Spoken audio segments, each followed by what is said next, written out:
All right, good afternoon, everybody. Let's call to session this regular session meeting at the Park City School Board on May 18th, 2021. I'm going to move into consent agenda. Can I please get a motion to approve consent agenda, which includes the following items?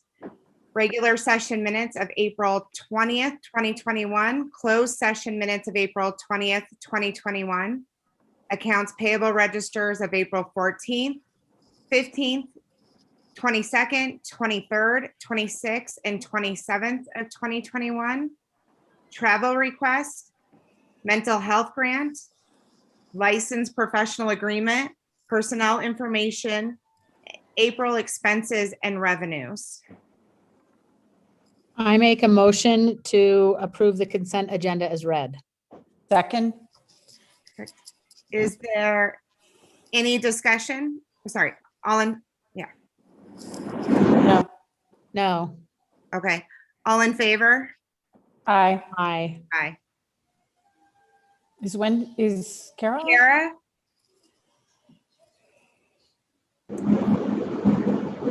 Kara, you're on mute.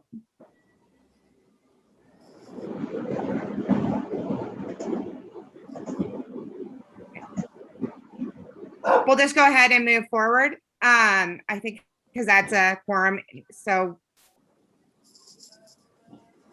and we'll move on to employee group reports. And we have Aaron Webb, which I'd like to congratulate him on becoming the new co-president, correct, Aaron? That's right. It's kind of scary, huh? Congratulations. Delightful. Well, thanks guys for letting us here. I'm also on with Jake Job, who's my co-president, and I will get right into our statement. So thank you for the opportunity again to speak. We're excited to introduce the 2021-2023 PCA leadership. Jake Job and myself are co-presidents. I'm also serving as the Eastern Uniserv representative on the UEA Board of Directors, so I have a good state tie this coming year. Mary Morgan and Bree Emmel are our co-vice presidents. We have our returning secretary, Laura Rude, returning treasurer, Phil Negosian, and association building leaders, Kelly Crandall, Jennifer Riggs, Lisa Meta, Sherry Johnson, Katie McGinn, Mark Parker, Mary Przicki, Elaine Peterson, Elias McQuaid, and Paula Kruger. And they really make the association run. We'd like to publicly honor our outgoing leadership for their years of service and dedication to the association and to the district, including co-presidents Amanda Lawing and Julie Hooker, and association building leaders Shannon Hayes, Kelly Crandall. I believe I said her name twice. So I should also add that Julie Holland will be an association building leader and Kelly is stepping down at Parley's. Tori Kendall, Krista Engel, Sharon Maddox, and Wanda Taylor also have served the association. We'd also like to take this time to honor the school board and the cabinet for leading us through the last 2 years. You've taken on an enormous task under constant public scrutiny. It's been tough for everybody. So we have a few pressing issues and a vision for the future to share with you tonight. Number one, we surveyed our membership and 74% agreed with the following statement. Park City School District should extend the mask mandate for staff and students until the end of the 2021 school year, including graduation. President Grady had a wonderful idea to work on a joint statement after we hear the results from the special session of the state legislature. Number two, many of our members have expressed concerns over the impacts of changes to policies 110, student enrollment, its implementation, and communication regarding these procedures and timelines. We encourage the board to consider these concerns thoughtfully. And I know that a lot of colleagues will be writing communications@pcschools.us to put these concerns in the public record. Thank you to Dr. Sorensen. Moving on to number three, thank you to Dr. Sorensen. PCA had representation and input when updates to policy 1000, 1001, 3005, 9065, 1102, and 1103 were written. We are supportive of those proposed changes, and we also support 1104, the drone policy. Number four, thank you to Dr. Sorensen, Dr. Gilday, Brianne Jones, Julie Hooker, and Sam Thompson for their work on the LPA negotiations. Our members have voted to ratify the new LPA, which includes ensured compliance with federal FMLA definitions and regulations, clarifications on the unique role of elementary specialists, solidified DLI conference compensation, and the establishment of paid time off rather than sick and professional days. And that is a huge win for mutual respect and professionalism. All right, on to some goals for next year. Number one, working with broad cross sections of stakeholders to develop positive solutions. We believe a committee of parents, educators, and community members, for example, should develop a compact outlining our responsibilities, shared values, and commitment to treat one another with kindness and respect. Number two, encouraging transparent communication at all levels. This will include training for our leaders and members on their professional rights and responsibilities within the association and within the district. And number three, developing relationships. This includes engaging our political action committee to develop strong relationship with the school board members and your important work. So that is all I have. Thank you very much for your time and consideration.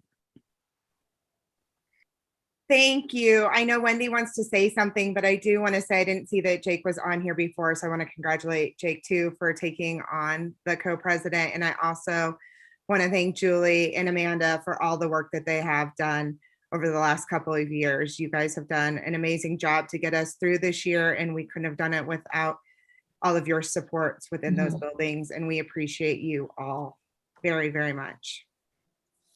Thank you. Yes, I second that. And no, I just thank you for your report. Great. I just wanted to address, I think it was number 2, related to policy 110, and just let everyone rest assured that it is very much on the forefront of our minds. We've heard a lot of comments and concern about this. Because teachers are such a huge priority and a top priority for us, we are taking these concerns and thoughts and comments really seriously and looking into all of the language around this. And anyone who has shared their concerns with us, please know we are working on a clarifying language and stuff over the next few days. We look to get something in writing out that just kind of addresses many of these concerns and thoughts. And please continue to know that teachers are a top priority for us. The policy is in place and reflects that. That's the policy reflects that the teachers, we value and understand concerns.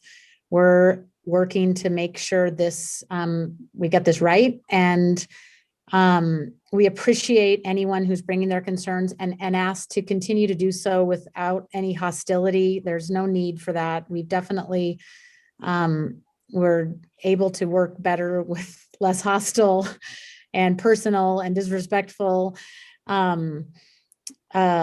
assumptions about us. So please know that we're working on that, and there should be some clarifying language, and it's the forefront of our minds. We hear you and are listening and reading and talking and analyzing. So thank you for bringing that up.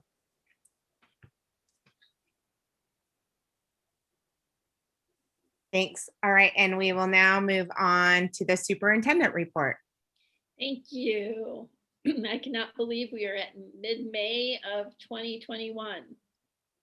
As an educational organization, our work together focuses on the vision and mission of Park City School District, which is to inspire and support all students equitably to achieve their academic and social potential. Our focus and emphasis is on the whole child, where our students are safe, supported, engaged, challenged, and healthy. We are grateful for a supportive community who have pulled together to ensure our students were able to safely participate and return to school this year. And we ask for your continued efforts to ensure that we end the school year healthy and strong.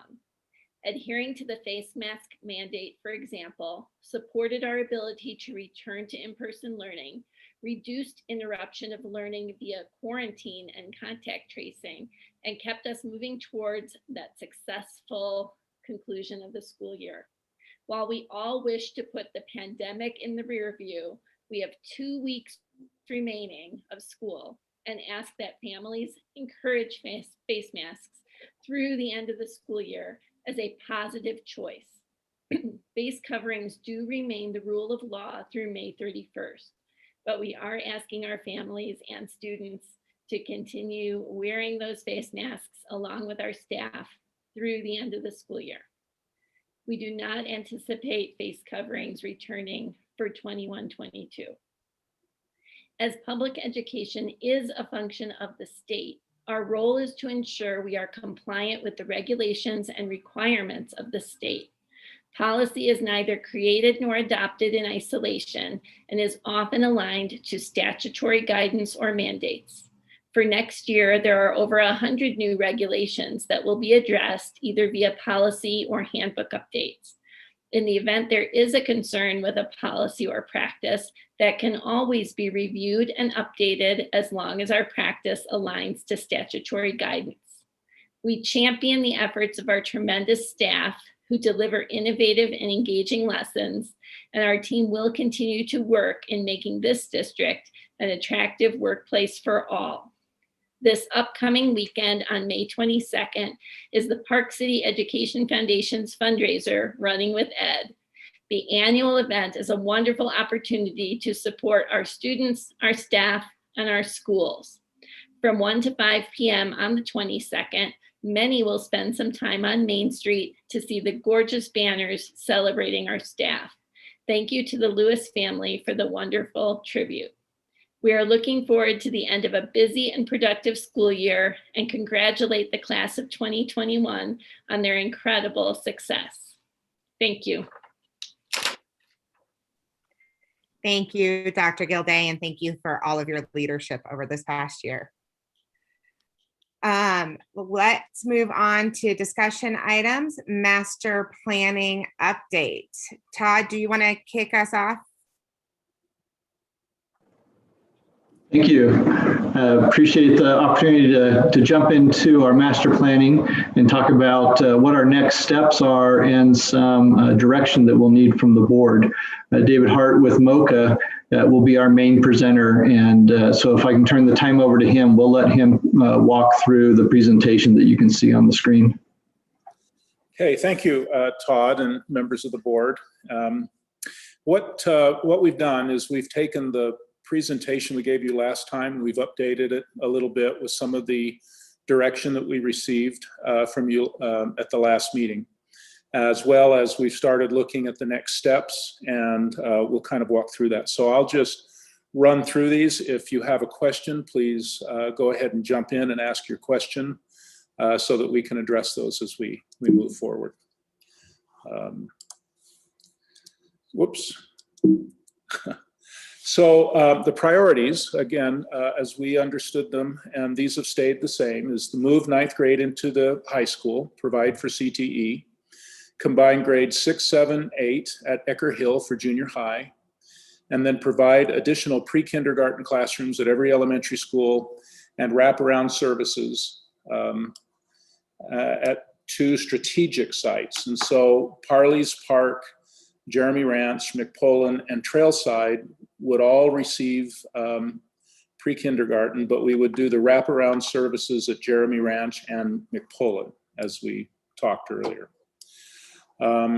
Minimize disruptions to the students' activities. We've gone back and we've looked at the additions, and we think that we can minimize those. We won't eliminate all of them, but we're going to recognize that construction is disruptive, and we're doing everything we can to minimize the impact and reduce or eliminate the displacement of the students during the construction. The efficiency, maintain operational use of the facilities during the new construction. We're planning on achieving that, and reduce impact on schools and reuse as much of the existing building as possible. In other words, avoid extensive demolition and remodels, and then limit cost to the necessities, which is what we have planned on and the direction we're heading. Construction duration, we're looking at the least number of months to try to complete that, and in so doing, we've recommended a design build process so that we can bring the architect and the contractor on board at the same time, and we've updated some information based on that. And then incorporate the green enhancements for sustainability. This includes energy efficiency, green building materials, and LEED certification with silver minimum, and then we'll kind of see where the others take us. Can I ask a question on that one? Sure. Were we going to unpack that?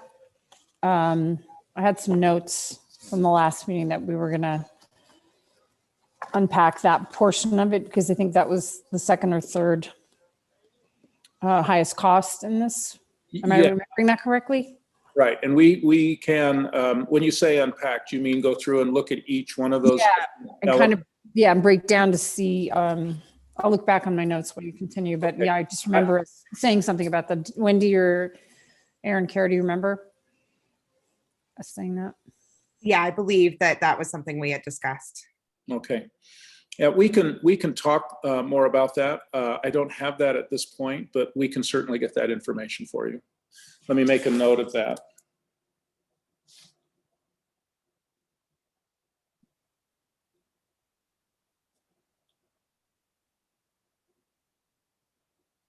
Okay. So I found my notes, and I can email you them if you want. That would be great. Okay, I'll do that. I do know that kind of in order of priority, the LEED certification is a fee, obviously, that we pay. And so that's probably the least expensive of the three, but it is a cost. The efficiency, solar and geothermal, is going to be probably your highest cost.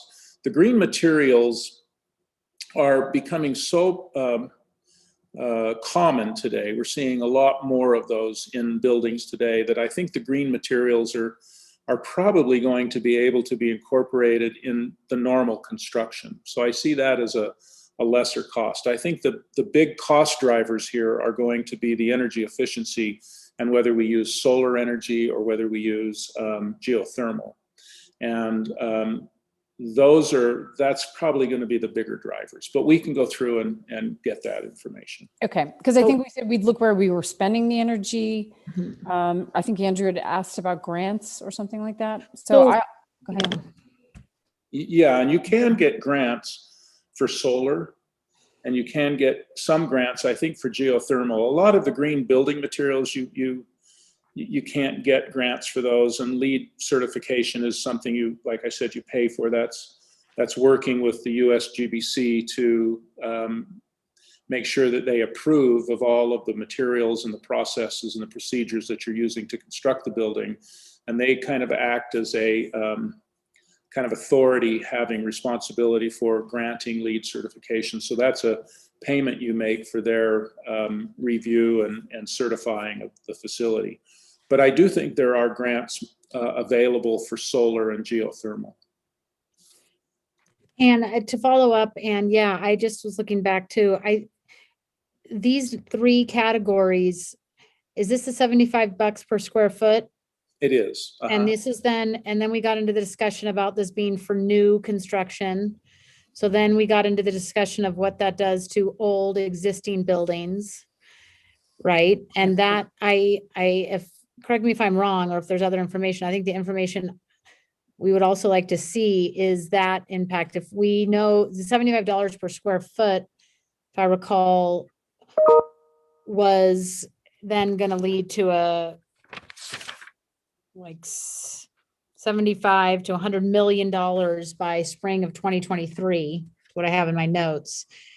And I think we're looking for, and again, Anna, I think this is what you were getting at, understanding that how that impacts the existing, like if we know that means the new building has these green enhancements and the new growth, how are we addressing a lot of our property is still existing building. Sure. We're not building all new buildings. So I think we're interested in understanding. And then Andrew did mention that because so many organizations and possibly government, you get, payback for going green, looking into that. So I think the $75 breakdown per square foot, I'm interested in seeing how that impacts. I mean, you've outlined there are three major enhancements for sustainability. Those are all leaning into the new construction. Yes and no. The materials would be, and the certification would be. The energy efficiencies would be charged against your overall electric bill. Okay. Overall use bill. Great. And so if you bought 10, let's say you buy 10 solar panels per school, you would be able to take the energy from those 10 solar panels and use that across the entire school, because you would use the cost savings that those generate for you and deduct that from your energy bill for that school. Okay. So that would be the same for solar and geothermal and any kind of other type of energy offset. So great, thank you. Then the question becomes, again, that $75 per square foot, how much of that are we thinking is engaged for number one, number two, and number three? Yeah, and we can go through and break that down. Great. The other thing about the $75, if you remember, or maybe I didn't say this, and when I went through the master plan, it appears as though they're using $75 as a budget number. They haven't really assigned it to any one area. So we can break that down, and we can basically say we want to use the majority of it for energy efficiency because we feel like that's going to give us the bigger bang for our buck. And we can break down what these areas go for. You also don't need to use all of the $75 to accomplish some of this. It might be able to be done for less, or it might be able to be done for in combining other schools. So it's kind of a budget number, I guess is what I'm trying to get at. It's not specifically tied to any one particular scope at this point in time. So I think that as we go through the design, that scope would be identified, and then that money could be directed to that. And so, but I can certainly get you some information on that. Yeah, so where the number came from then? That number came from the estimator who was taking a look at the overall program and then allocating a certain amount of money to each school by using a $75 square foot amount. is kind of where that number came from. Okay, so the number's coming first and then the scope comes second, right? Right. That's the way he put that together. And then we can put brackets around that, and we can talk about the fact that for the school, we can actually look into the USGBC and find out what the LEED certification would cost, and we can make that a lump sum amount because we know what that'll be. And we can look at the green building materials, and my sense is, like I say, a lot of those materials are already going to be on the market, and a lot of those will be incorporated regardless. There are some premiums that you still have to pay depending on some of the materials, but a good majority of them are becoming very, very, there's just a lot of them today is what I'm trying to say. And we're actually seeing that more and more manufacturers are able to certify carbon offsets. And so what I mean by that is they are measuring and tracking how much carbon it takes to make something. For example, glass, concrete. Those companies are starting to manage their carbon footprint, and they can provide those if that's something you're interested in receiving. So, okay. So then moving on to the Park City School, this is the existing layout. And so it's just a matter of, I just wanted everybody to be refreshed as to what that looks like. And then we are proposing that we add the area in red to the, what is that, west of the site. And that construction cost, we've gone back into each of the numbers that were proposed for construction cost, the architect's fees, and the owner costs, and we've added that 10% that we talked about.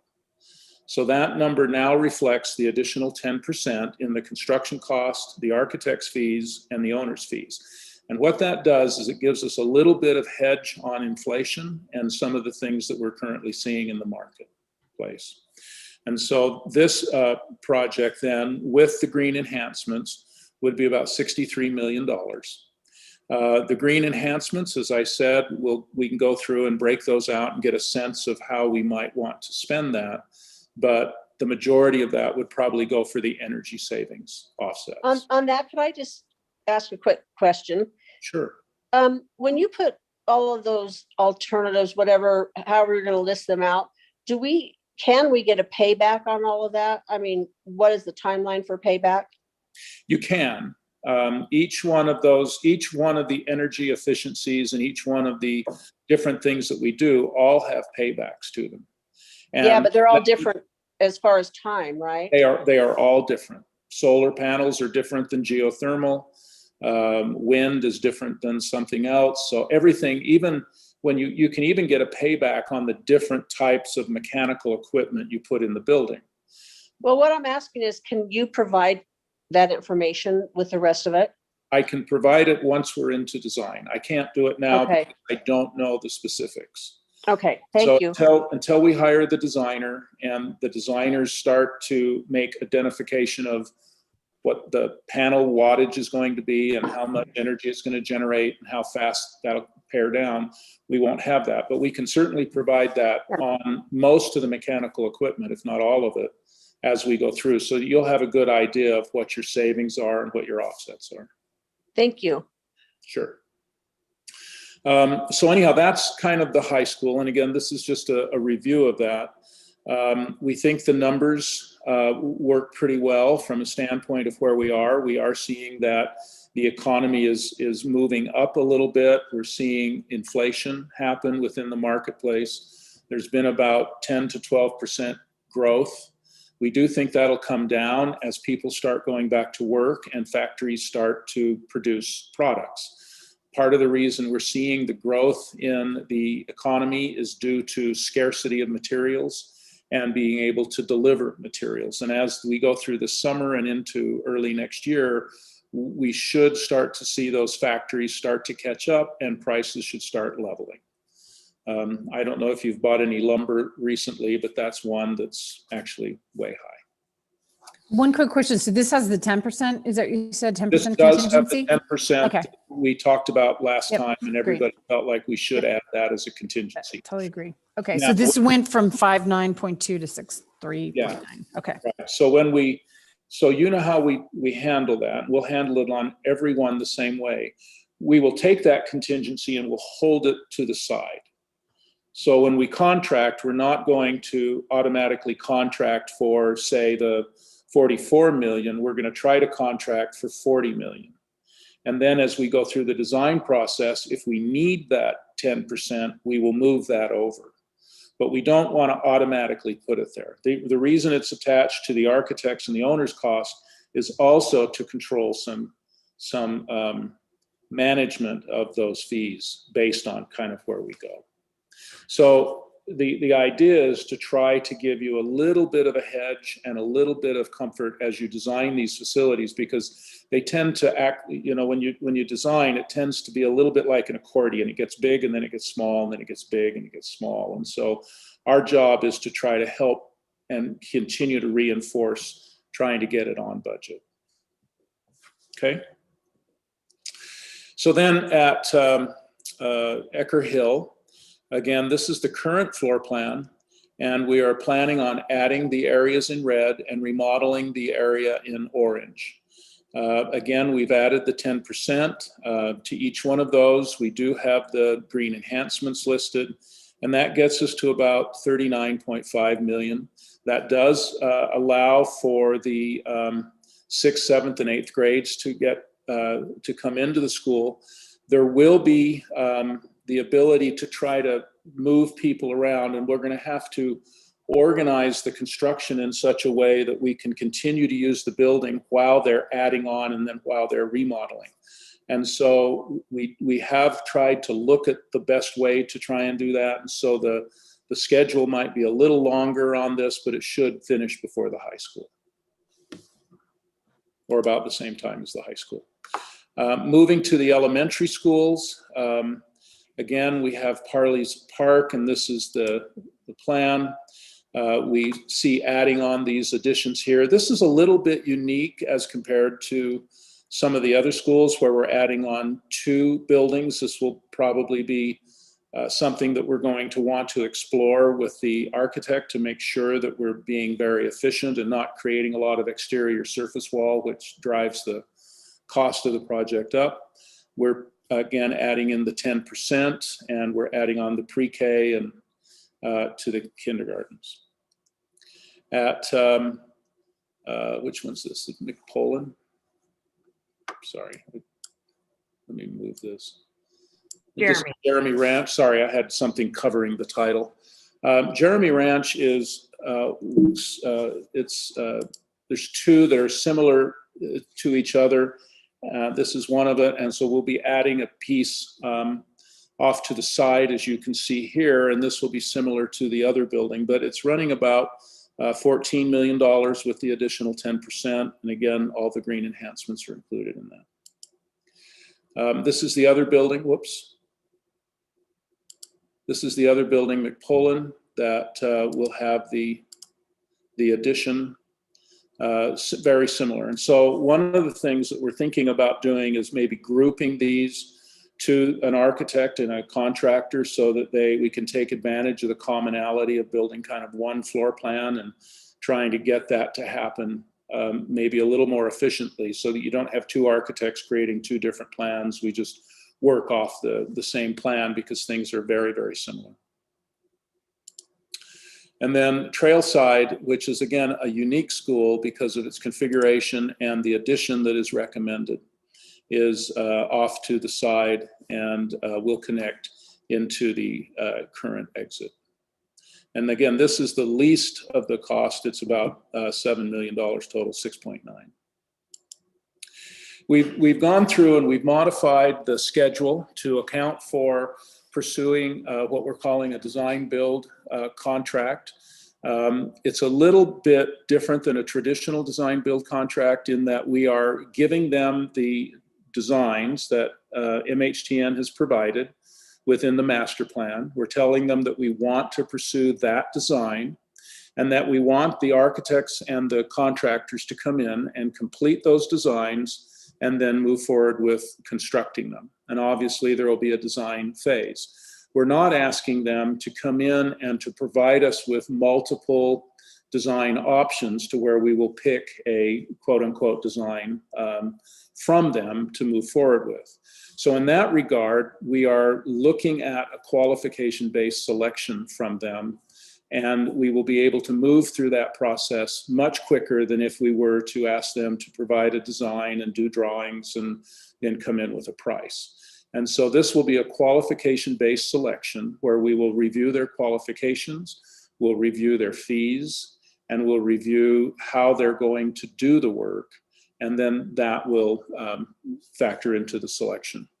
We are still anticipating staggering these so that we'll do the high school first, we'll then do the junior high.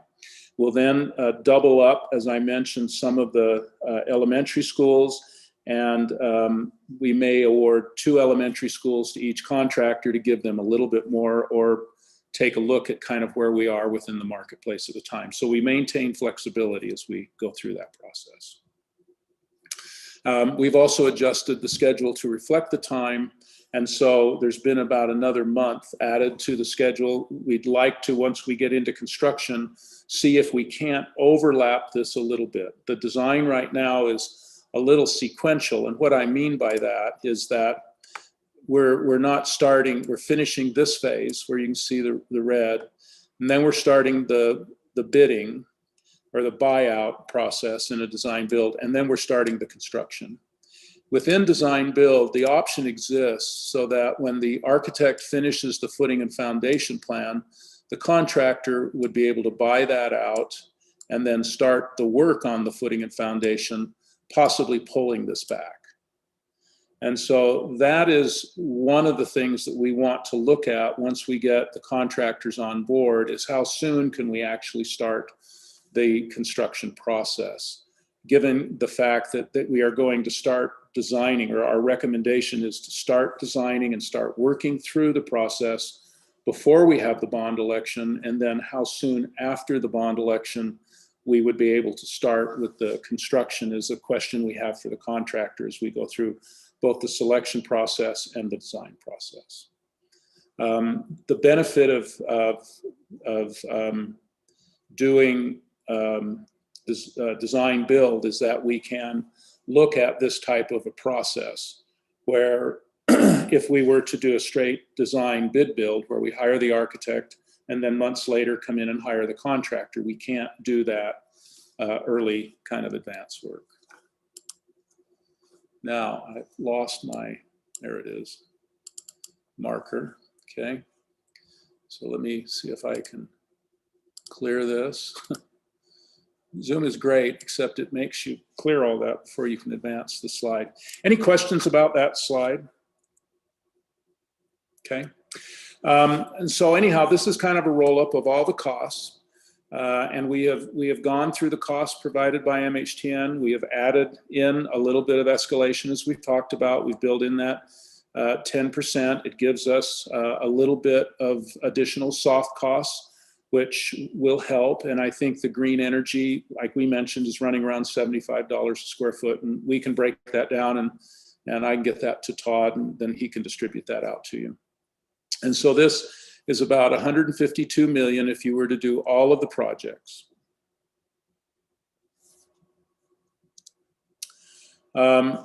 And so as we move forward, noise, construction does create noise. There will be noise on site while the students are there. We'll try to minimize that, but we will have demolition of facilities is noisy. Truck movements and cutting of materials is always noisy. I'm having my roof redone and I've been living with pounding all day long, so I can attest to the fact that construction's noisy.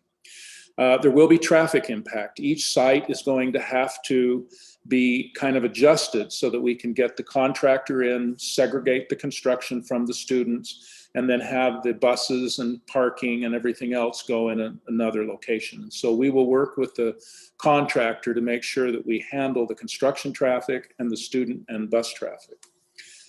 Safety considerations, it's really about keeping kids out of construction zones. And it seems like the younger stay out, the older want to find a way in. So we're going to have to make sure that we're monitoring that, and we're being really careful with regards to fencing. And we're going to have to make sure that the contractors recognize the fact that they need to stay away from the kids and the kids need to stay away from them. Demolition or loss of existing space. We will probably have to look at some type of temporary space as we're doing this. There will be some inconvenience. And so we're going to work with the contractors to see what that means. As we get into it, we'll be able to update you on which ones have the bigger challenge.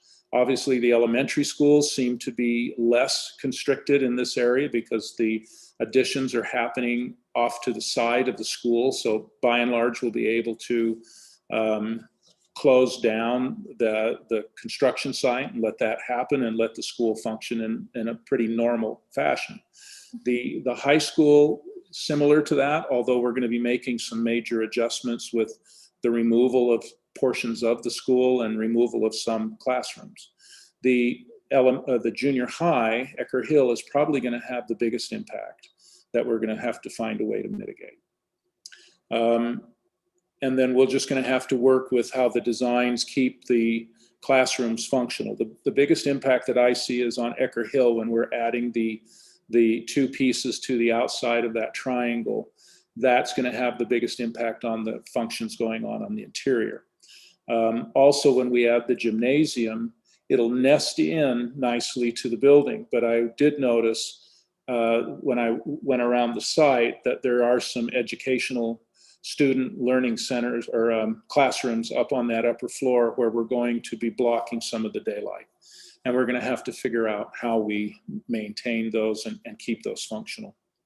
And then the gym and lunchrooms need to be considered as we kind of go through this and try to figure out what we're renovating and what we're doing. We're not suggesting that they're going to expand or be more than what we've talked about, but we're just going to have to figure out how the kids use them and how they still remain functional while we're renovating some of those spaces. And so this completes the priorities, we think. It includes the 10% that we will use to help manage the job. I think it accomplishes your priorities that you've looked at. And so this is kind of where we ended up at the end last time. We've now added a couple of additional thoughts that we wanted to walk through with regards to the RFP process for the design builder. It happens in kind of a 4-step process. And so I wanted to kind of walk through that so everybody had a sense of what we're doing. So we put together 2 documents. One is a request for qualifications, which will go out and it'll ask for their background, their history, their experience. They'll provide their resumes and they'll provide references that we will check and then report back to the selection committee. The selection committee will meet to review and go over the qualifications, and that my recommendation is, or our recommendation is, that we try then to shortlist only 3 firms. The reason we recommend 3 firms is that it gives everybody a really good opportunity of winning, and it lets them know that you're serious about picking somebody. If you have 6 firms or 7 firms, some firms tend to get sloppy and they don't pay a lot of attention if the odds aren't great that they're going to get it. So we found that over time that shortlisting to 3 firms is the best way to go. And it also fulfills the state requirements for selection. Step 2, we will issue what's called a request for proposal. And that they will provide us with 2 or 3 things. They'll provide us with how they plan to execute the work. So we will give them the plan. We will give them the facility condition assessment, and we'll give them the educational specifications that GSBS and MHTN have prepared. And so we're going to use those documents in the selection. So we will give them those at this point in time. We will let them know that the plans that they are looking at from MHTN are the plans that we want to see completed and move forward. So their challenge is going to be implementing those plans and coming up with an elevation and an overall direction of how they're going to do that. We'll ask them to provide us with how are we going to keep the children safe? How are we going to do some of these other things, which they will then respond to. So then we will grade them on their plan or their management plan or their approach for how they're going to do the project. We will also ask them, because if you go through the procurement laws that the state's put together, they require that we have some form of pricing. It's not a low price. It can be a best value price, but there has to be some form of pricing considered. And so we will ask them to provide us with their fee, which is the amount of money that the contractor will make. We will also have them provide us with some of the other fees, like the architects and the engineering fees, so that we can take a look at what some of the preliminary costs are going to be. The reason the fee is important is that it helps us understand their markups as we move along, and if change orders occur, or either deductive or additive, that we know how much their fee is going to be. We'll also ask them for certain information about their general condition fees and costs associated with that and how that goes together.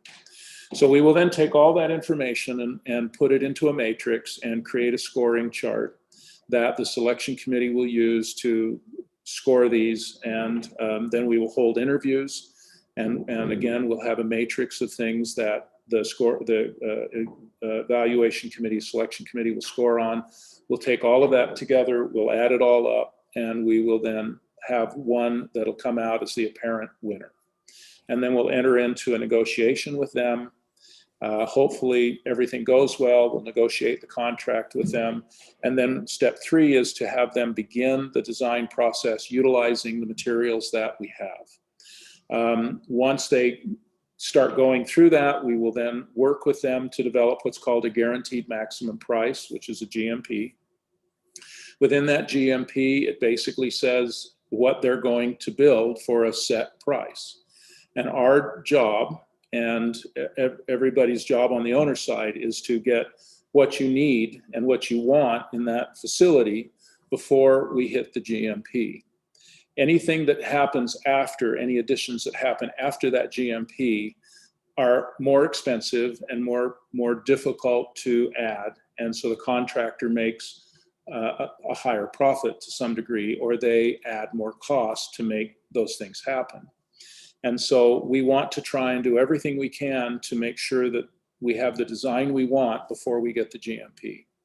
Now, there will be some modifications and changes, but part of that is on them as the design builder. And so that's why we're going with design build, because it will reduce the risk to the school district. And then step 4 is to begin construction. Can I ask a few questions, or do you want to keep going? No, yeah, go right ahead. Okay, so who is on the selection committee? That would be a question for Todd. Sorry. Very good. So at this point, we haven't determined who the selection committee is. We're open to recommendations. In the past, when we've done our projects, we've had a member of administration, a board member, a community member, and we've had an advisor that was expert in this field. In this case, we have MOCA on board, so we would turn to them to be part of that selection committee. But that's the general idea of how that would be put together. Okay, thanks. And then question on the plans. So the design firm is basically inheriting these plans. So would you be open, does this process allow for them to make modifications or tweaks, or, you know, either if it's an efficiency thing or a best practice thing, is that allowed, or are we saying you kind of have to stick by this? No, they can come in with recommendations to improve the plans. Okay. The reason we're giving them a starting point is, one, to advance the project a little quicker so we don't have to go through a great deal of programming because the programs are built in. And two, to give them the opportunity to kind of get their head around the extent of what we're looking at. Right. But if they come in and say, you know, the world is moving towards this type of teaching, and it would be better if we made these changes, as long as they don't, you know, add 30,000 square feet to the building, that might be something we would want to consider. And so we would sit down and look at those designs that they'd recommend, and then evaluate how that impacts the project from a cost standpoint, a schedule standpoint, and a usability standpoint. Awesome, great. And then my final question, and this may be premature, but just want to make sure we eventually have this conversation about Treasure. I know, you know, it can't be used as a staging site because there'll be kids in there, but, you know, what's the plan for it? And maybe it's a separate conversation that we have after this, but are we going to be including whether if it's a demolition cost or a gut and redo, is that part of this, or is that really its own separate thing? So I believe, and Todd, correct me if I'm wrong, it cannot be a part of the bond, especially if we're going in with demolition. So I think in our past conversation is it will be something separate. We will hold it as a separate conversation. Right. I think the problem is you can't bond against a non-asset. And when you tear it down, you don't have the asset. Okay, great. Thanks. So my biggest question is now, what do we need to do as a board to start moving this forward to work towards this RFP and getting a committee together to review?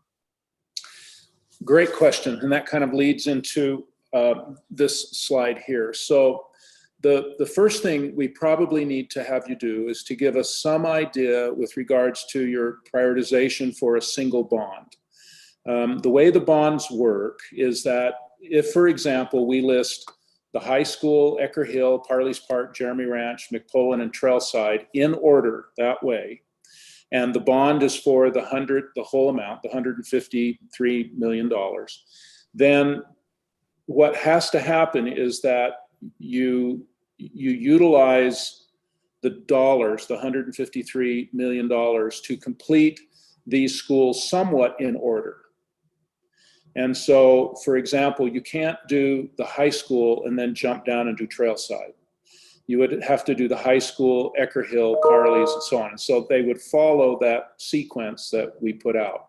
If the high school goes over budget by, say, $9 million, you might not be able to complete Trailside.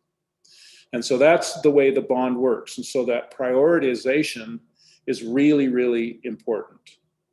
And so we would want you to kind of either say this is the right prioritization or give us a new prioritization so that we can figure it out. I think your two greatest priorities are really getting your 9th grade and your 8th grade figured out, or your high school and your junior high figured out.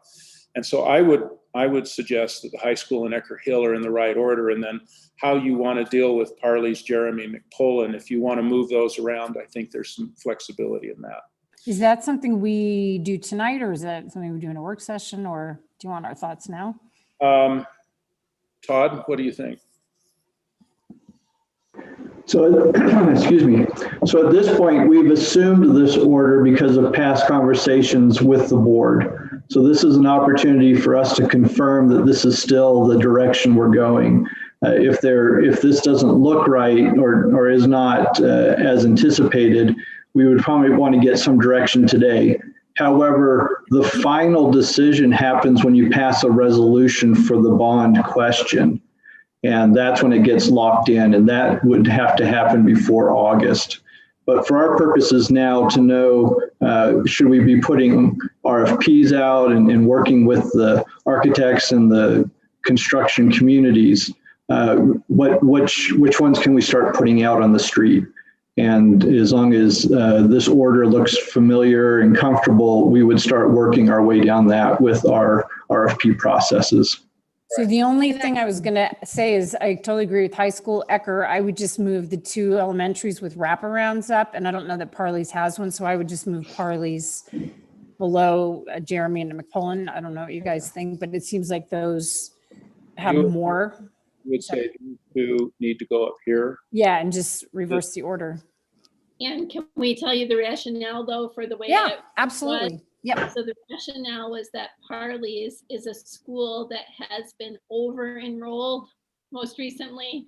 So we have the need for the space at Parley Park, and also that renovation of that building provides some relief for some other issues in the school, like the use of the lunchroom and the gym space and the drop off. And, there were a lot of things that would really benefit that site. So it seemed a priority. The Jeremy Ranch would be then the first wraparound, an easier quote unquote project based on where it is positioned on the site. McPolin has some complexity because of the way the addition works, but once they've done it at Jeremy, it's a similar wrap project. And then Trailside, being the newest school, kind of has the least need for that addition or that improvement, although there's always a waiting list for preschool. So that was kind of the thinking in how those paired out. Right. Okay, no, I appreciate that explanation. That makes really good sense. I think it looks really great, but does anybody else have any concerns? Yeah, thank you. I think this looks good too. And I appreciate that explanation. I do want to go back to what our priorities are. And I'm a little thoughtful with language of adding on green enhancements later. Is the 153 include the $75 square foot? It does. And let me explain the green enhancements. And this is something that I think is important.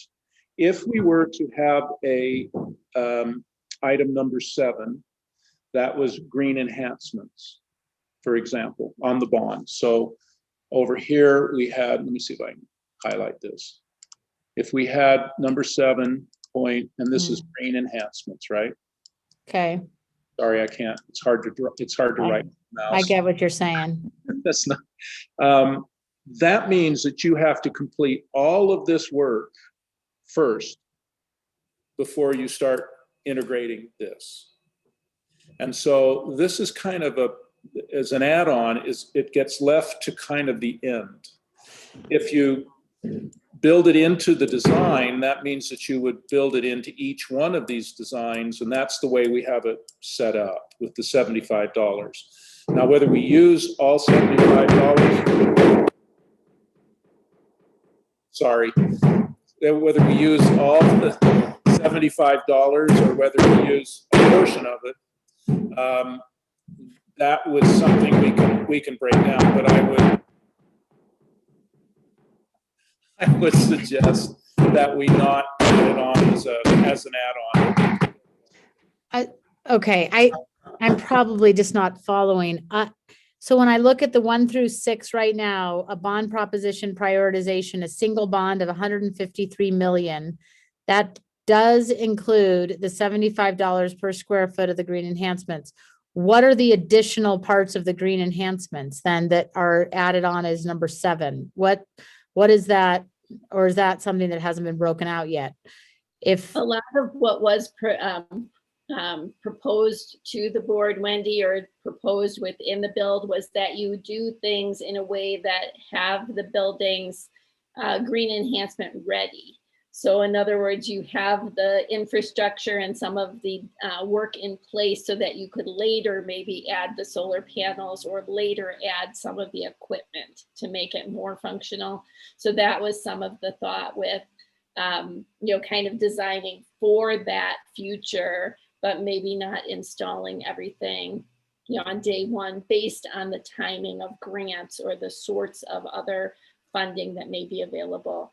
And then the other idea was to put the building projects together and then potentially put that cost of that $75 per square foot of the renovated spaces at the sites as a special question. Can I bring up a point on that though? Because if we do it that way, we would never get to add geothermal because that has to be done before the building.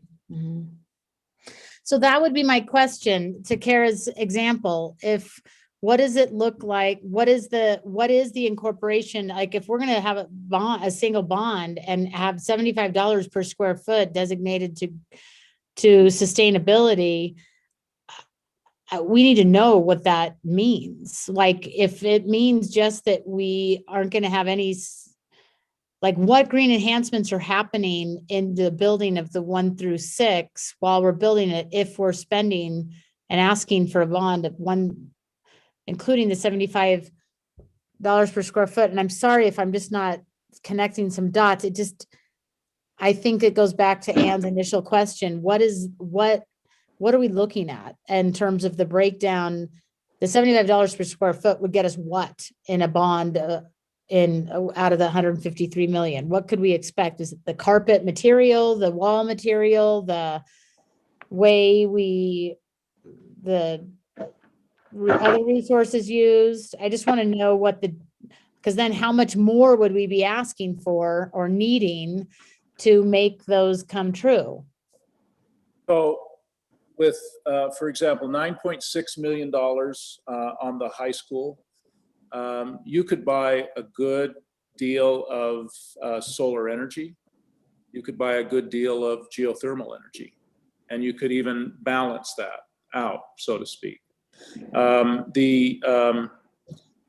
have to go look it up, but I think the USGBC certification is minor compared to a lot of those things. So then as far as the materials go, you could, because it's a budget number, you can effectively say, we want to put the majority into energy. We feel like energy is our single biggest impact, and we want to save both the greenhouse gases, and we want to reduce energy costs. So you can put, say, 75% of that into geothermal and into solar. And then the other you could put into materials or products or certain types of flooring and certain types of wall material. And that's probably the way it's going to break down, because the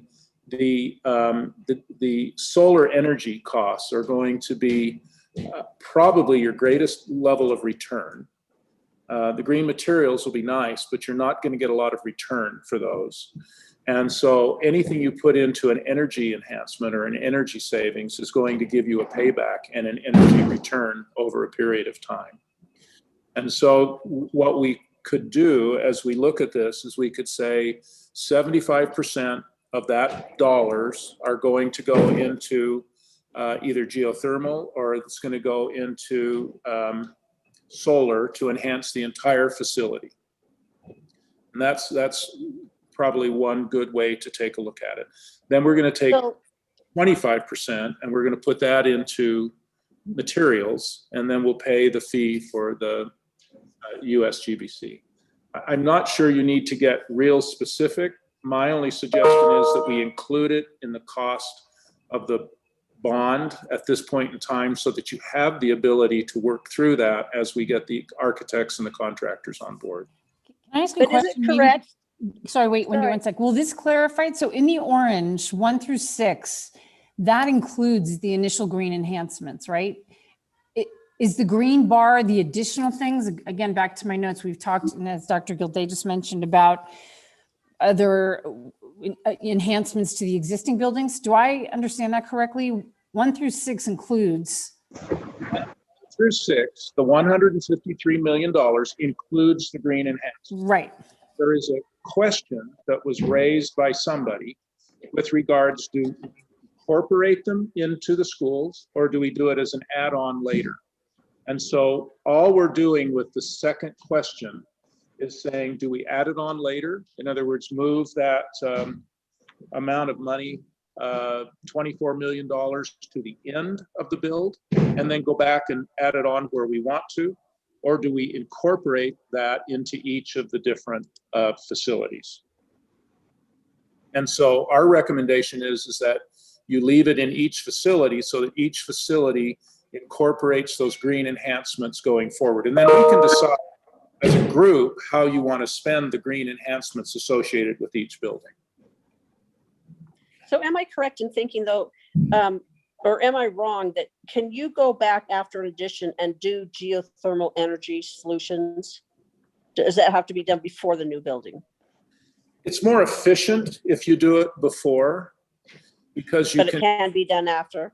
can go in and you can drill the holes and sink the things down. You're going to make major changes, however, to your existing mechanical system, because now you've got to push that fluid through the tubes that go into the ground and allow it to pull the temperature and the heat out of it, or warm it, depending on which cycle you're in, and then pull it back into the building, which the typical mechanical equipment doesn't do. It has its own chillers and its own air. So you would wind up going in and having to change out a lot of the existing equipment so that you could put in the geothermal. But And then is that all part of that $75 a square foot? Is that accounted to do it as you're building before you build? it is. Yep. Okay. So what we Thank you. as we are doing this build, and as we're modifying the mechanical equipment to take on these new pieces, we would either add solar, or we'd add geothermal, or we'd add both, depending on how much it's costing and the orientation. The nice thing about geothermal is if the ground is suited for it, it doesn't have anything to do with orientation. The hard part with solar is it has everything to do with orientation. And if you've got some beautiful trees in the way, it's either solar or the trees, one of the two. And that's the unfortunate thing. So for example, on my home, I've got a really wonderful southern exposure, but I've got a lot of really beautiful trees that block my roof. And so when we looked at placing solar on our house, we can't do it because we'd have to kill the trees. And I value the trees more than I do my energy bill. So, but that's me. So Can I ask a clarifying question to follow up? And then I know we've got to move on, but what if that green enhancements question, build into the design or add on later if money is available, would not exist in here if we didn't spend the $153, the $75 per square foot initially, or whatever right? So that is only a possibility if we do the 153. I just want to be able to tell somebody who's looking at this bond, like, here's what we're doing for sustainability and green enhancement. It's a priority. We've made it a priority. And this is what it looks like. So if this number, whoops, just a minute. Let me see if I can help you. If this number up above, if all this equals 153. Right. And we have green enhancements associated with each one of these schools, this question goes away. Okay? Okay. If on the other hand, this number is 125, and you want to add green enhancements down here as a 7th item for 25 million, then you would have to finish all of this first and then come back and add on the green enhancements to each one. And that's when the question becomes applicable. That's right. And that's when the question becomes applicable. So what we're suggesting is that you go with the 153 because it's what you want to accomplish with each school and build the green enhancements into each school as you go Right. through. Right. And where that 153, so then the question becomes, of that 153, how much could we possibly get in a grant or some other funding? Exactly. And if that, then we could reduce the bond if we knew we could get it somewhere else. Right. Or, yeah, and then the bond could be reduced depending on how you want to do that. And I don't know the amounts that are available through grants, but I'm sure that there's grants out there, especially with some of the energy issues that are coming up federally that we're seeing. There's probably some opportunity for that. Okay. All right. So I feel like that's confusing, but because of the way the bond structure is set up, it's an important question. And then the last item is just, we're ready to move forward with the RFP process as we've outlined. We've got the high school RFQ ready to go, and we can release that within probably a week of you saying, or, recognizing that we're moving forward with that. So that could happen actually next week, and we could begin moving forward if everybody's comfortable with that. And then we will go to Ecker Hill, and then we'll move through them sequentially. So Todd, can we do that tonight? Can we give the direction to start moving forward on the RFQ? Yep. Yeah, so just give us administrative direction. All right. Does everybody feel comfortable moving forward with the RFQ, starting with the high school, moving on to Ecker and down to elementaries? I do. Perfect. Me Okay. too. Unmute, yes, I do. And I feel like if we need to, as we move forward with the RFQ, and if we have more questions, can we have a work session to go through if we need to really digest these green enhancements or initiatives that we would like to take place? We can do that in a work session. How does that sound to everyone? Absolutely. Yep. Yeah. Okay. And I think that's great. If I may, just for a second, on the green question, I think some of the response was the 24 million seemed to be a very large number. And so there may be within that work session, getting to a comfortable level. You know, what could we really buy? And I know we've been bouncing between solar and geothermal. Those aren't the only solutions that are out there. And so that work session could help us identify what type of solutions might be of interest, or establish what the comfortable budget level is, and then we can bring whatever solution is necessary to fit within the budget. So there's a different way to frame this green enhancements question than we've talked about even to this point. I agree, Todd. One quick thing around that would be really important to know what the 24 million encompasses then, the way we've asked, to break it down. Right. So that would be good to know what alternatives we're looking for, in that 24 million. Yep. Yeah. And that's where I think we would need a work session to go over all that. Exactly. How soon would we need to do a work session, Todd? Would we need to do it the next few weeks to help you guys with this? Or is it something we can do in June, at the end of June, or? I think, Go ahead, Dave. if we could do it towards the middle or end of June, that would probably be the best time to do it. It would give us a little time to do some research and to look into a few things, and then get back to you with a breakdown as we were talking about unpacking that. We can go through and do that and give you some options of what we think might be available and try to help you with that. Perfect. So I think, go ahead, Dr. Gilday. David, I was wondering if in this RFQ process, whether one of the qualifiers becomes the work that these teams have done on green enhancements in some of their other projects, so that when they're proposing some of their ideas, we're able to then kind of ascertain their wider knowledge base of how they partner and how they do this kind of work. Yeah, absolutely. Yeah, we can do that. We can ask them about their experience with LEED. We can ask them about their experience with green materials and procuring green materials and designing with green materials. And we can also ask them about their energy efficiency designs and how they use geothermal, solar, wind, and some of the other things. Because there's a lot of options out there for those aspects. So we can build that into the RFQ. Perfect. Well, I'll work with the team and try to come up with a day to get a work session on, and we'll get back to you hopefully in the next few days. Great. Get that taken care of. Great. What's that? Thanks. Thank you. Yeah, thanks. All right. And now we are moving, is it Todd's turn to talk about the budget? Yes, ma'am. Do you want me to show the budget, or would you like me to just talk you through it? I'm not sure how much time you want to give me. I think it's important for the viewers, anybody, if you could show it. Let's walk through it.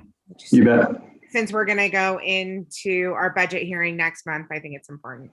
And Todd, you should be able to share your screen. There you go.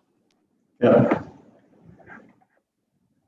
All right, so by statute, the superintendent is the chief budget officer of the school district and is responsible to submit to the board a tentative budget before budget adoptions by June 22nd.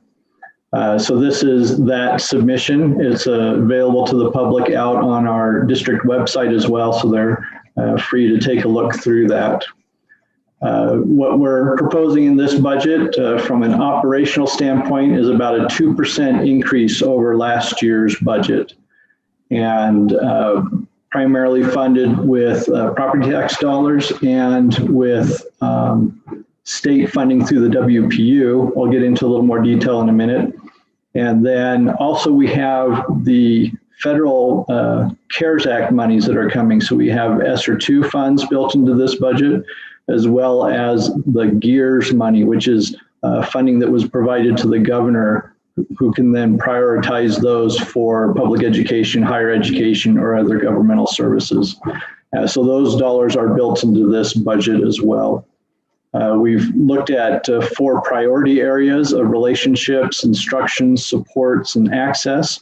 So as we looked at what the needs are of the district and tried to plan for the future, those are the priorities that we put funding towards.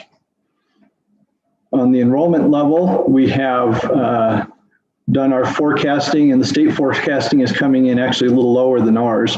But at this point, we're expecting about a 0.3 or 0.3% decline in enrollment, which feels basically flat. But within grades, there are some changes, and you can see those there on the chart. So we've staffed accordingly, as well as we're going to use some of our ESSER money to support additional teaching staff to make sure we can keep our class sizes appropriately sized and deal with any issues that may arise as we get into the next year of school, hopefully under a COVID experience that's much different than this year. But we need to have all our resources in place to be able to anticipate what's happening. We also, within our capital budget, we will be using the funds that come in on an annual basis, so a little over $5 million. This year was higher because we had our property acquisition. You'll see that in the tables as you go through the budget. But we're not expecting to spend that much at this point, as we did last year, with one caveat. Once we have determined all of the scope of the master plan facilities, and we start to look at what the actual construction schedule will be, we will build that into these budgets because our construction schedule potentially will start in the course of this next budget cycle. So we're looking at spring of 2022, which is the very middle of this budget. So this capital budget may change as we finally scope down what that master plan will look like and what we want to get accomplished in the first budget cycle. These are the particular projects. We've spoken about these projects in our prior meetings. Overall, we are looking at a $4 million increase in the budgets. The largest portion of that has to do with our second year of compensation for all of our employee groups. So that's a commitment that we have in place to make sure that that's moving forward. We also have just under $1 million in federal funds that are budgeted into this cycle as well. Again, that ESSER 2 and GEAR money. And the rest is money that would come from state funds and from property tax to support the 4 focus areas. On the capital side, we're looking at this distribution of funds between safety projects down through master plan early implementation. Most of the budget, you'll notice, is related to scheduled maintenance. So these are the different projects within each of our buildings that need to be addressed on an annual or semi-annual basis. So we have built those into the budget at this time. I also have a forecast to show where our budget balance will be. So at the end of this year, so the year we're in right now, fiscal year 21, we would have about 11, almost $12 million in fund balance. And then at the end of next year, if we stay on target with all our budgets, we'd have about $12 million. That's the capital reserve that would be available for any cost offsets to a master plan. So if we were talking the 153 million, we could take a portion of this and use our own reserves to cover project costs and bond for less or finance less because we have money on hand. This is most likely the money, however, that would address the question about Treasure Mountain. So if we get to the point where we make a decision to demolish the building, there are known costs for that.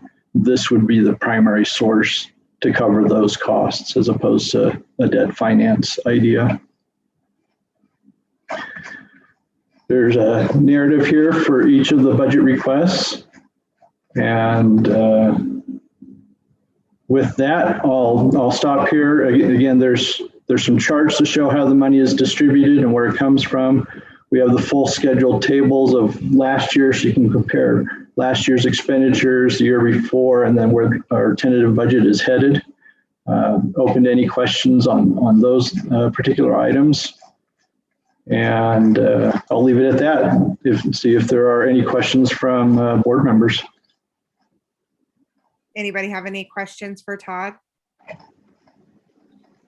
Todd, I think one of the things that comes up with the master plan is that last time in 2015, there was a certain amount that was put out to the public. I don't remember the number, 56 million, maybe something like that. I wasn't here at this time, but it wasn't really 56 million, right? It was an aggregate of different resources. Is that correct?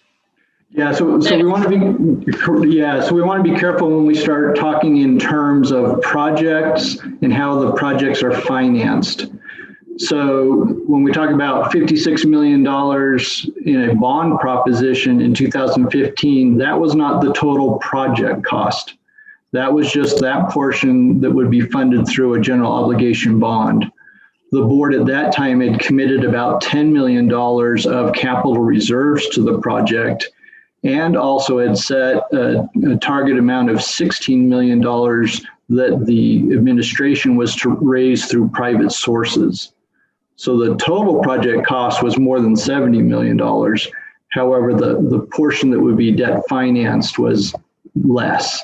We're in that same situation even with the current projects that we have now. So you see a list of 153 million worth of cost.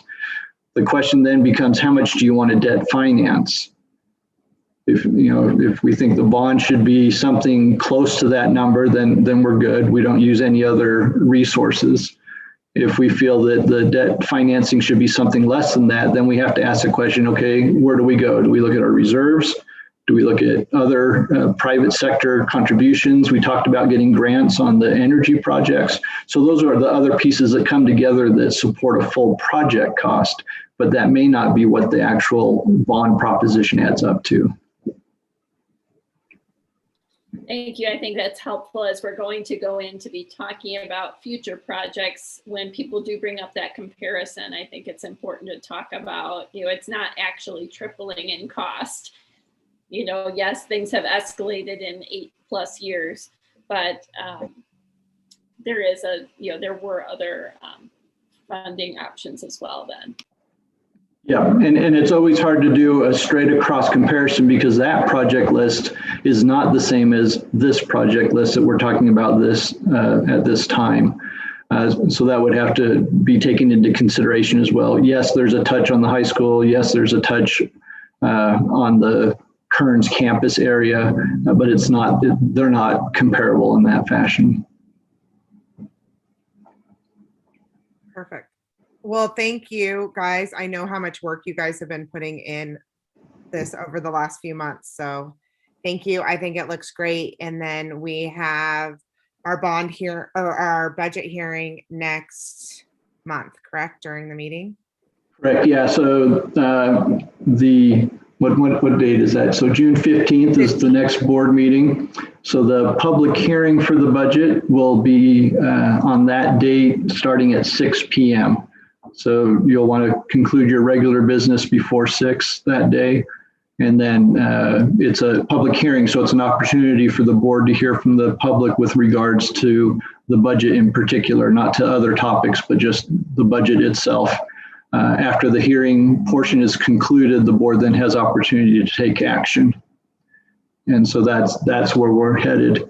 A copy of the budget will be available 10 days before the meeting, and we'll also put publications in the paper announcing the public hearing so that that's well advertised and people are aware to be able to come. And they don't have to come in person to ask questions. They can also submit questions by email, or they can even call me. My number will be available in the advertisement. We are anticipating a tax increase, so that will trigger a truth in taxation hearing, which will have to take place in August. By statute, you can't hold that meeting too close to the date that the actual tax notices go out. In fact, it has to be at least 7 days after the tax notices go out. So last time we had our truth and taxation hearing, we actually held it on the board meeting that was scheduled for August. So when you take a look at your action item today of your calendar, you can take a look at that August date and pretty much think in the back of your mind that'll probably be the date for the truth and taxation hearing. I'll confirm that with the county auditor, but that's most likely the date that we'll be using. Okay. Perfect. Thank you, Todd. Does anybody else have any questions or concerns before we move on? Do not. No, All right. thank you, Todd. Thanks. All right, we will move on to decision items. We have Deanna Rhodes with the Executive Director of Connect Summit County here to present the resolution for Mental Health Awareness Month. Thank you. Thank you so much. Thanks for having me. My name is Deanna Rhodes, and I'm the Executive Director for Connect Summit County. And I'm here today to put forth a resolution to declare May 2021 Mental Health Awareness Month again this year. We've been doing this for the past couple of years, and I've passed resolutions and proclamations at every entity, and you guys are actually my very last one, just due to the time that your meeting falls. So I really appreciate you giving me just a moment on the schedule today to recognize this. It is really important. I want to just tell you a little bit about Connect Summit County and the month of May and what we have going on, and then do I need to read the resolution into the record? Is that the standard? Okay. Todd? Yes. All right, very good. So one of the ongoing challenges that Connect and all of our community faces in Summit County is dissolving the stigma associated with mental illness. Social stigma surrounding mental illness is too frequently the result of misinformation and lack of awareness or understanding. Connect Summit County is proud to host Mental Health Awareness Month with support from many community partners. The COVID-19 pandemic has had a profound impact on mental health of people of all ages. Since its establishment in 2016, Connect Summit County has focused on mental health awareness and education. Connect Summit County's mission to create a well-informed and stigma-free community with access to mental health services for everyone has perhaps never been more relevant than it is today.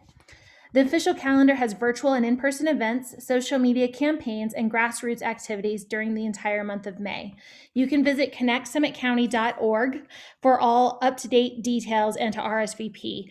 And we also this year did a 21-day mental health awareness challenge that was encouraging people of our community to listen to podcasts, read blogs, anything to normalize the conversation around mental health. So people could post their own personal stories, and it's all on social media. So, we're about halfway through the month, but it's not too late to join that challenge. So I encourage everyone here to take a look at that. We are giving away prizes to make it a little bit more fun and incentivize that as well. And you can find the information at connectsummitcounty.org/May, M-A-Y.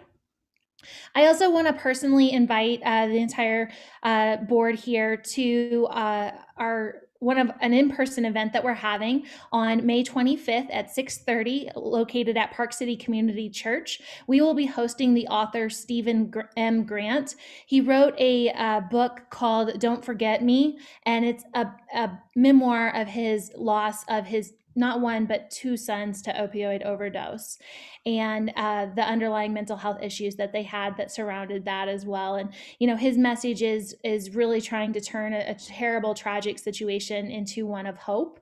So we really encourage you to come join us and reconnect in this in-person event. I also want to just acknowledge the resources that Connect Summit County has available to the entire community, but I think can be really valuable to you as leaders in the community, whether you distribute these resources to teachers or yourself as parents or any other circles that you might be running in. First of all, we have a mental health resource directory that is online, and we've created a mental health resource guide, which is a printed booklet. We have it as a PDF, but we also have it as a printed booklet, and I would be happy to have every desk in town have a copy of that, because I think it can be really valuable when you're met as with a mental health challenge, especially in the workplace or in the schools.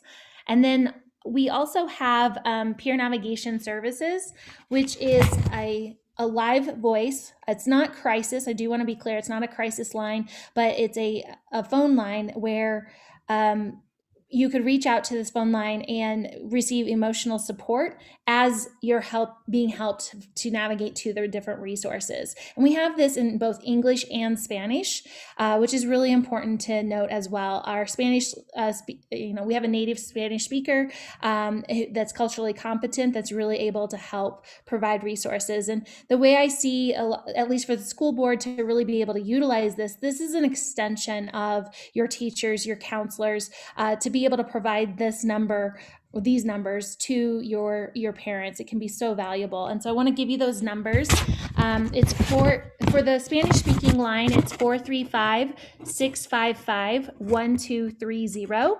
And you could call or text or also email, and it's preguntas@connectsummitcounty.org.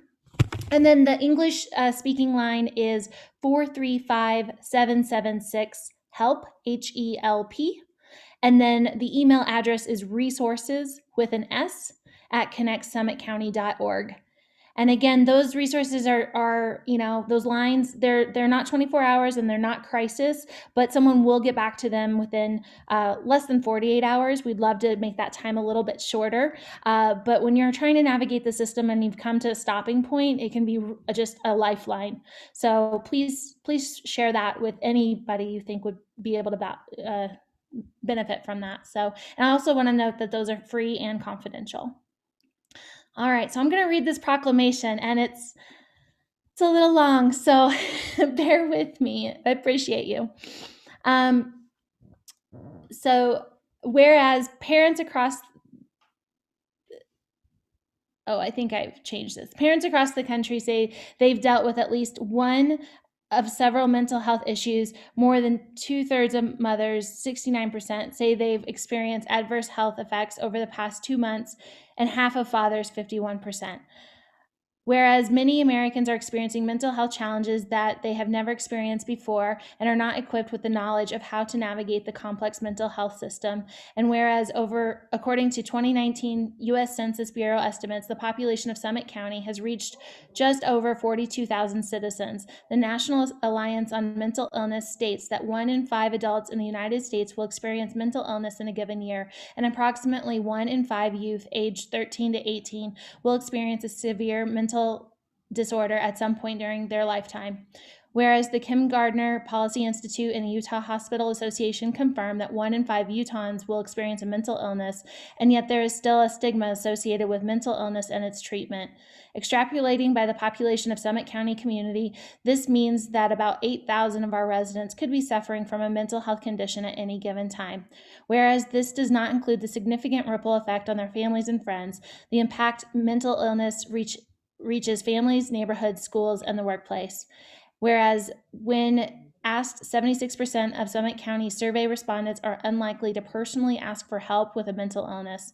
Whereas an important part of educating the community and erasing stigma is raising awareness around the fact that mental health services are inclusive of other services besides a therapist and a medication prescriber. Mental health services include services and supports that help individuals with mental illness recover holistically, inclusive of their social, vocational, and community contributions. Whereas mental health services support not only the individuals who live with mental illness, but are also are beneficial to their families, friends, and the community at large by decreasing homelessness, hospitalizations, and criminalization of the mentally ill, all of which are significant emotional, mental, and financial costs to our community. Whereas Connect Summit County, with the support of many other community organizations, is continuing to normalize the conversation surrounding mental health. Whereas May has been recognized as National Mental Health Awareness Month since 1949. Now, therefore, it be it resolved that the Park City School Board, Summit County, Utah, does hereby recognize May 2021 as Mental Health Awareness Month in Summit County. 2, the parents and students of Park City are encouraged to come together to recognize mental health is universal and applies to everyone. 3, acknowledge that it is okay to ask for help. And 4, encourage individuals to take care of their mental health by recognizing when they need help and seek support.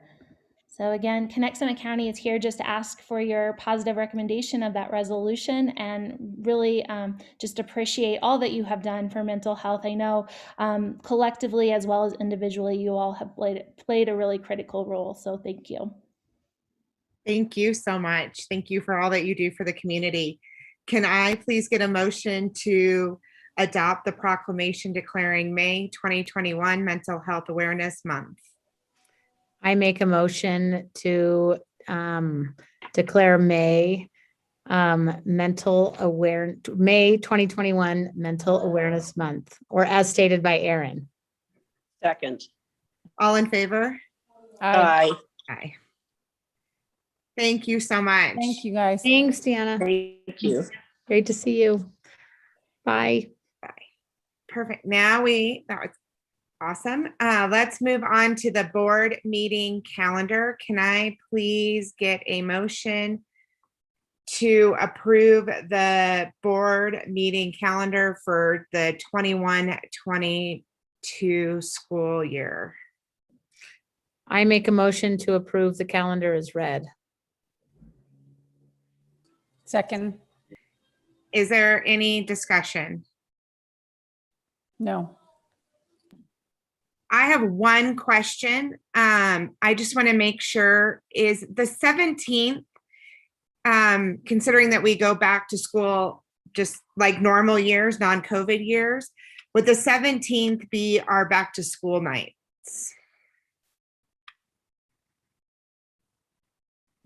Dr. Amy, do you happen to have that on the calendar as of yet?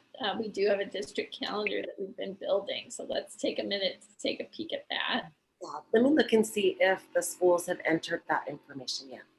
Okay. And if we do set the board meeting, we can definitely do the, ensure that we schedule those around that. I think that is my only question. I know we try to avoid the Tuesdays because we know those are board meetings.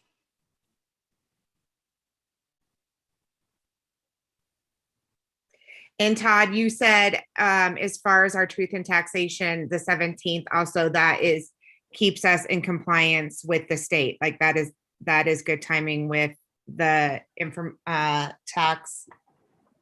Yep, that's in the right window. Again, I'll work with the county auditor on the specific date if this is the one that's adopted, and we'll work to that end. But no, that meeting also has to start at 6 o'clock. So hopefully we don't have a conflict with back to school nights, because we will have to be operating at the same time. Yes. President Grady, there's no scheduled back to school night on the 17th. Thank you so much, Dr. Hunt. All right. Well, then all in favor of approving the calendar? Aye. Aye. Is that everyone? Okay, that's Sarah's on mute, unanimous. but I think we can read her lips. Yep. Okay, perfect. Aye. All right. Well, we will move to adjourn this regular session meeting until our next regular session meeting of which will be held on June 15th at 4 p.m. I make a motion to adjourn the meeting until our next meeting on June 15th at 4 p.m. Second. Oh, 2 seconds. All right. All in favor? Aye. Aye.